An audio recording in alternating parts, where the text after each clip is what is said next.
Hi everyone, it's Wednesday the 26th of February in the brewery, just doing a bit of cleaning and prep before our next brew day.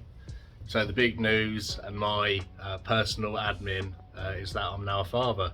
My wife gave birth to our beautiful baby girl about 10 days ago now, and well, much to my surprise, she suggested that I come down to the brewery and get a brew on early in celebration of our little girl joining this world.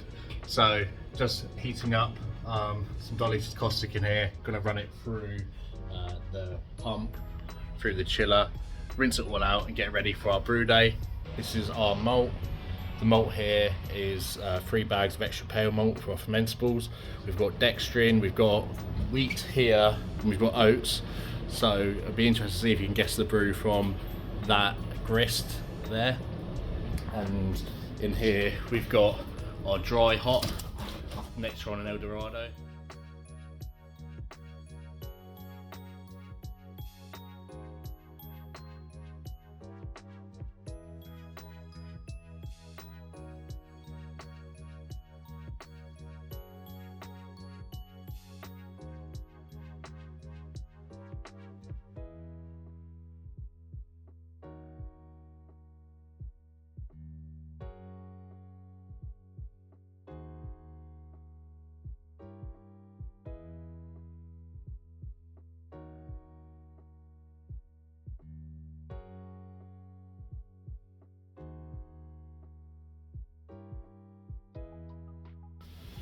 We've just mashed in. What we're brewing today is a New England IPA. So we've got 75 kilograms of extra pale, we've got 16 kilograms each of wheat and oats, and we've got some dextrin in there for body. Just topping up the HLT for our sparge water to get it heating. You can see the 2 elements in the bottom. We need them to get working to get our water up to temp just in time for mash out. Then the next thing will be filling the kettle up with diluted peracetic acid, recirculating it through the chiller and then into the fermenter at the end, and then we can do a recirc on it to get it sanitised. Just recirculating peracetic acid through the chiller. You can see there, out with the blue hose. Then it's going back in through here, which is actually the wort recirc valve with a Vorluft, going into the wort inlet into here. What we've added is we've got a new valve there, which means we can isolate the pump, meaning that it doesn't go back into the underback, and it's just handy for us to do recircs and to get the wort down to whirlpool temp. Vorluft now, nice full underback of lots of sugary wort.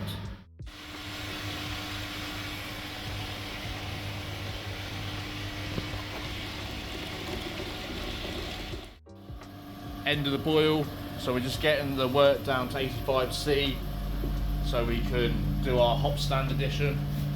Beer coming out there, about 30°C coming out, along the blue hose, through the connector that I was showing you earlier, isolated from the pump, so it's just going straight up there and not into the underback. And then you can see it at the back coming in. Once this hits 85°C, we'll chuck our hops in, which is 1.8 kilos of a mixture of Cascade and Simcoe US hops. Right, so it's, what's it, day number 2 now? Is it day number 3? Yeah, day. Whatever. Yeah, something like that. Yeah, so we're down. Well, fermentation is going really well, so we're going to get our first dry hop in, which is, when I'm not dropping shit everywhere, it's 2 kilograms of Eldorado hops. The reason we're doing it now is because Eldorado is a hop which is very good for biotransformation, as is the bird yeast that we're using. So we're going to get this in now, break up a little bit, because it's been vacuum sealed, so it's all solid together. So yeah, we're going to get the dry hop in now as our first hop addition. So technically this NEIPA is a double dry hop NEIPA, because we're dry hopping in 2 stages. So this one's during essentially active firm, and then we've got another 2 kilograms of Nectaron going in. as you can see, we've got a very professional step up to the fermenter. Bucket there bubbling away. So this might be some good footage because we might get a hot volcano, but hopefully not, because you know it's been opening. It's vented. Yeah, It's venting. So there might be a little bit of a rush, but so yeah, go for it.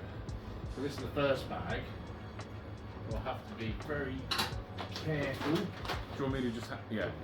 You'll be right. Because this is quite sticky, so it's either like when it's open it can go shh. Yeah, it could go full bore in your face. I haven't said that, there shouldn't be too much pressure in.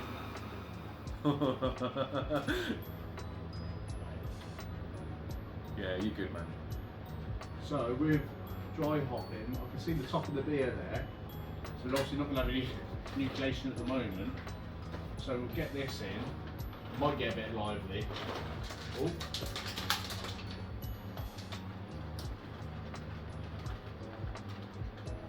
There's a hot volcano, I'll feel the rush coming up.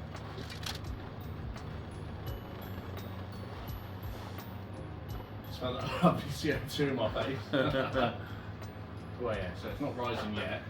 All good? So Do you want the other one? Yeah, grab the other one. That El Dorado smells absolutely wonderful as well. Oh my word. Yeah. Also, it's really handy having this light here because I don't need a head See everything in, yeah. Yeah. Inside. Obviously, got a little bit of losses, but there we go. Ooh.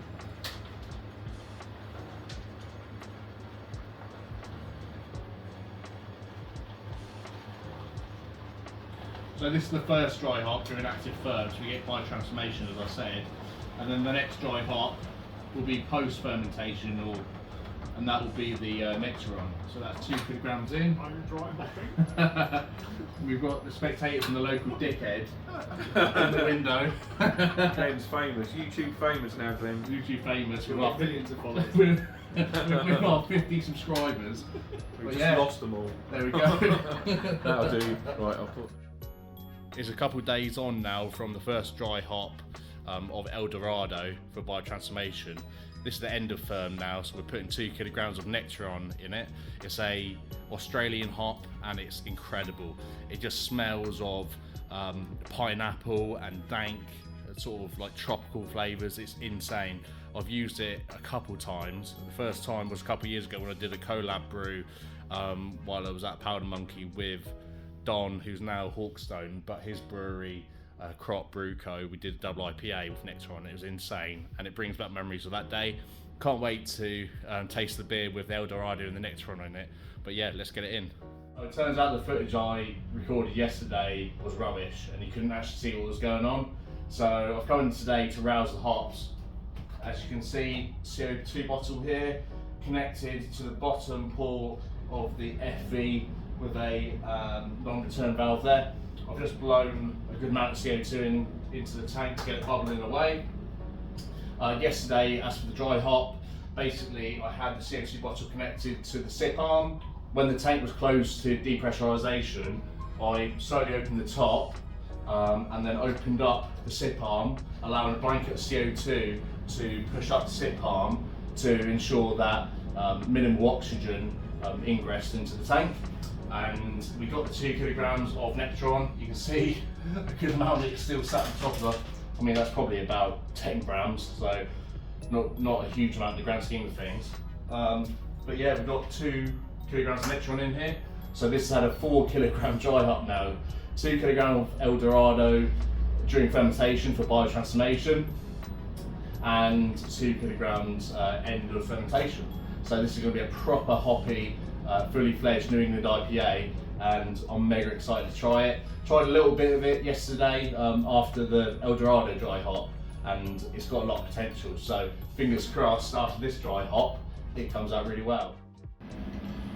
Dumping the cone today. See all of that dense hop trub there, and we're trying to get out of the tank using a butterfly valve. Use a butterfly valve so you can really slow down the flow, because when you're using just one of these, you have a very slight maneuverability basically, but with this, you can slowly bleed it out. Got a good flow rate going now, slow and steady, not punching through the whole of the cone, just ensuring we get all of the hops out as they come down the bottom of the vessel. Lovely slot bucket here with a muslin bag so we can filter out our solids. Currently injecting CO2 into the beer so we can get 2.33 volumes of carbonation of the beer. We're nearly finished, this is right at the end. It's got another 200 grams to go until we've put 1.8 kilograms in there. Equilibrium is 9 psi, and then you set the spunding valve. And here she is, our New England IPA. Hazy, hoppy, it's also got a decent head on it already. Really excited to see how this comes out when we get it into keg and in the customer's hands. We're getting the beer into keg today. Butterfly valve, so we can just isolate the flow if we need. Nice hazy, hoppy, tropical NEIPA there. And we're filling key keg via counter pressure. Unfortunately, I didn't get any clips of the beer being enjoyed in the pub, but it went down really well and we're very pleased with the feedback. Apologies for the final few clips. I had a lapse in camera skills and reverted back to filming in portrait, but I'm trying to make the videos better as I go. I'm currently editing this video while I'm bouncing the baby and the bouncer on my foot, so it's been a bit of a challenge getting this video out, but I'm going to up it going forward, or at least try to. I still need to get you up to speed with what's been going on in the brewery. We're actually a few more batches ahead of schedule now, and we've got some news about what we're doing this summer, but I'll leave that for that video. So I hope you enjoyed the video. Thanks for your patience, and if you could like the video, post a comment and I'll get back to you, and subscribe to the channel, that would be awesome. Cheers.